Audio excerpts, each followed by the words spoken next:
Today's reading is not really a reading. It's a cognitive message, a clairsentient message. I did the numerology for the day, 5/28/2021. It reduces to a 20, which is also a 2 vibration. That would align with Hierophant, High Priestess, as well as Justice. In some tarot decks, the Strength card is number 11. So I'll give it mention here. The message I heard was, you better listen to your corner and watch for the hook. That's from a song I heard as a kid by Cool Breeze. One hit wonder, Atlanta rapper, whatever. But the message, you better listen to your corner and watch for the hook. It's a boxing reference.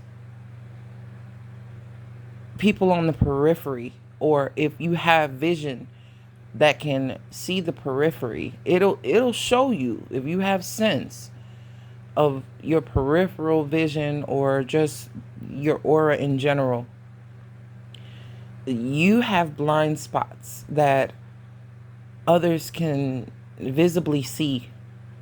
Okay? Something is coming up on you. Something that not necessarily, something that isn't quite welcomed. It's surprise energy, but I don't feel that it will be received pleasantly or cordially. I think you will have to keep your cool. Your intuition is key at this time. So if I'm sensing something unexpected, you have to expect it. The unexpected. It occurs every day, but more so because I'm focused on this day, on third eye, things seem that they'll be going smoothly, and there can be disruption.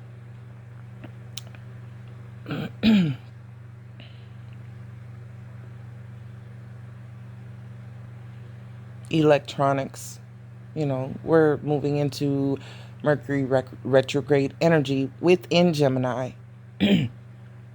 Mercury itself is a patron sign, a planet that aligns with communication, electronics, computers, cars, radios, emails, texts, a lot of those things. And I'm not going to give you that warning as an ominous message, but it's safe to say you may forget things. Don't just write them down. Put a memo in your calendar. Set an alarm, not just 10 minutes before, but an hour before as well, if you have to, just to be sure that you're prepared for everything you're supposed to be prepared for, that you are in the right places you're intended to be at the right time. Give yourself a little leeway so that you can manage when the unexpected happens. Now, these messages that may occur coming towards you, or these events that may happen around you, I need you to be as cool as a cucumber. No matter internally how you may be acting, reacting, heart racing and nerves on edge, center yourself, compose yourself, wiggle your toes. Remember, I am in this place in this moment. This is the building I'm in. This is what I'm here to do. Today is Friday. Start to think about the solid things around you. There are 4 people behind me. There are 6 people in front of me. Whatever the details are, it doesn't matter. Start to count your moments. Like, not literally count them, figuratively count your moments. Count the things that you woke up to that were for your best good. Definitely for your best good. You're breathing air. Um, you're able to take care of yourself. You're able to brush your teeth. You're able to wash your face. You were able to get up this morning, whether you ate something or not. Did you get your cup of coffee? Start to bring your mind away from the situation that's happening, not to deflect, not to avoid, but to momentarily center yourself. So in this next moment, your thoughts have been gathered.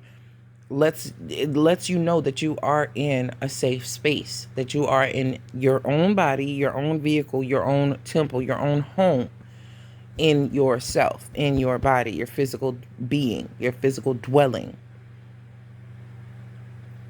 Okay?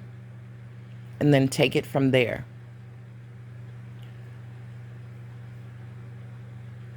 Because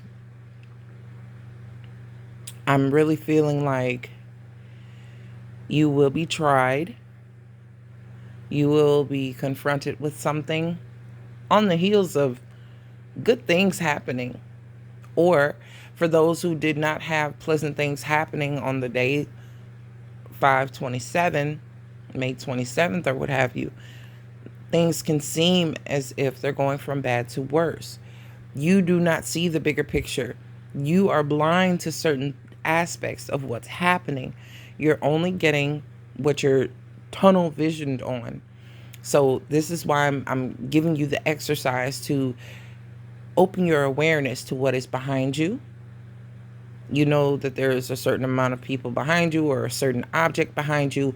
Focus your mind on that. And it's almost as if you can see it even though you're looking forward. You're tuning out from the shock of the current moment.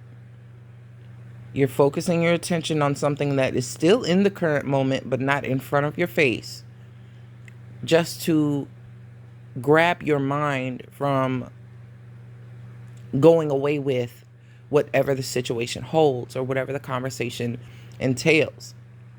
I really need you to be aware. Because if you're caught off guard and there are other people around, you will feel those sets of eyes watching your every move, your every reaction, your every facial expression. Even with a mask on, body language is very strong. You exude a scent that people can pick up when your mood changes, when your temperament changes. Okay? So this is where that strength energy would come in and help soothe you and ground you and assist you in keeping yourself from going the slap off, or from panicking, or from evading and going ghost. You can confront things without being confrontational. You can meet things head on. The picture where a person's putting a daisy in the shaft of the rifle, that's kind of where that strength energy is showing its real strength. Okay? So there's a lot to consider here. The way that you react, you're not reacting, you're acting. Something poses an action towards you, you neutralize it by choosing a completely different action than what is expected of you. It's like pouring milk on, for a person to take milk to soothe a heartburn, or it's something with acid, something basic. Something basic can soothe something acidic, something volatile, something reactive. Okay, there's ways to do that. There's ways to neutralize that so that it doesn't cause any erosive damage. And that is really what I'm getting with this third eye. Also, when it comes to your dreams, there are people that you may have telepathic or even spiritual connection with that could be visiting, or you may be encountering in the dreamscape if you are aware of your dreams, if you do any dream work, or you have a very vivid recall of the dreams that you're having. You may start to dream about particular people, places, situations that are relatable to your waking reality. I won't say that dreams are not real. That is another reality that you do dwell in when you are unconscious, or aka subconscious. So it holds a lot of weight. A lot can come through in the dreamscape that you wouldn't necessarily accept or focus on during your waking moments. Whether you're awake when you're asleep or awake when you're listening to this, it's up to you. Some people's dreamscapes are far more real to them than their everyday life. So just know that if that is where you're being confronted, where you're being given information, when you're being caught off guard or surprised, you could also encounter details or truths of situations through your dreams, or also be caught in the middle of an awkward situation in your dreams. It's preluding to a real life happening that is either on its way or in motion, and you're getting that peripheral view of it, which you may not be consciously able to see in your waking moments. So it's very, very important to just watch with all of you. When you walk into a room, observe the temperament, the temperature. What do you feel? Can you tell the mood of everyone that's in there? Either one by one or as a collective, when you walked into the environment, what were you faced with? What did you feel? What did you notice? Just offhand in your body. What could you gauge from that moment of being in that environment? You have to start to build this awareness. This is that third eye I'm reiterating for today, to consider something that you know for a fact is behind you and envisage it within your mind. The door you just walked in, can you see the door even though you're walking forward? So in that moment, your eyes are still looking forward, but your mind is picturing the door in front of you as if you're walking towards it. You're seeing two things at once. It's a sense of double sight, high priestess, third eye, double stack third eye. There is a such thing. The more you use it, remote viewing starts to occur. There's layers and layers and layers of how well a person can see, even if their eyes are not attuned to or fixated on something very specific. This gives you the ability to see your way out of situations that you may seemingly be trapped in, or you are potentially about to walk into a building and there's somebody about to rob it. You will feel that sense. Even though you can't see beyond those walls, your body will alert you. Walking in, you'll definitely get the alarm. But the more you develop this sense, you'll be able to sense there's something dangerous behind this door. I think I'm going to get back in my car. or walk down the street, or you may even end up with your stomach in knots because your sacral chakra is screaming that there's a feeling of danger. It's sent up from every step that you've taken. That ground you're walking on is alerting your body. Your sacral chakra can spasm. Your stomach can turn in knots. You may have a sudden urge to use the restroom, or something to that effect. Or you'll feel it in the pit of your stomach, which is a little closer, is a lot more closer to your solar plexus. That's where your responses to traumatic things comes from. Fight, flight, faint, fright. They've made up some other ones that go with that. So your third eye is an indicator. It is like a beacon.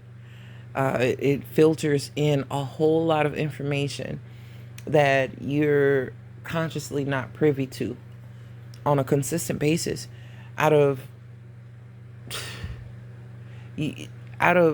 all of the thoughts that you think in a day, you only are conscious of a handful of them.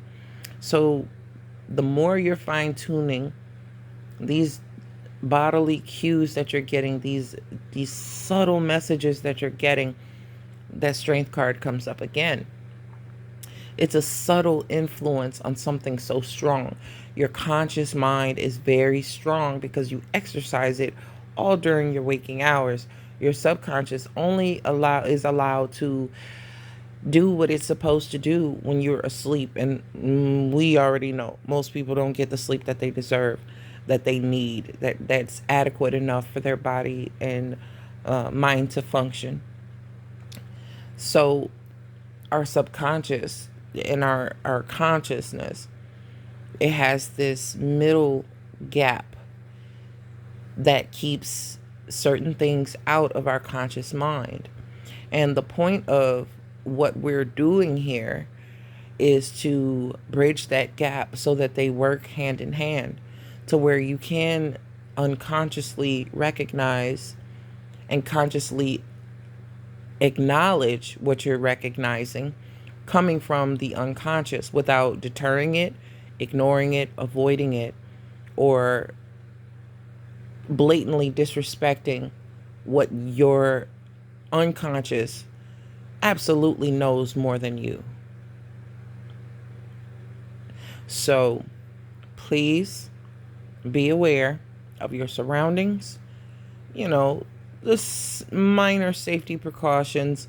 Lock your doors, take all your valuables out of your vehicle, make sure you lock your house up, password protect your things, don't leave your phone out, or make sure you have it on your person. Just those basic necessities. Before going home, if you know you need gas, get it the night before. Don't wait until the morning. Anything can happen in the morning. Once you have that thought, it's an unconscious knowing you're not going to be able to get gas in the morning, or your car is going to run out of gas before you get to the gas station. A fire could break out. You have no gas in the car. Where are you going? Simple things. We're building the trust system that we're naturally built with before we were taught to mistrust our own actions, our own thoughts, and our own knowings. Okay, so that is the message that I have for the third eye. And I will be back with another message to crown it all and bring it all together for this week. Thanks for listening. I'll see you soon.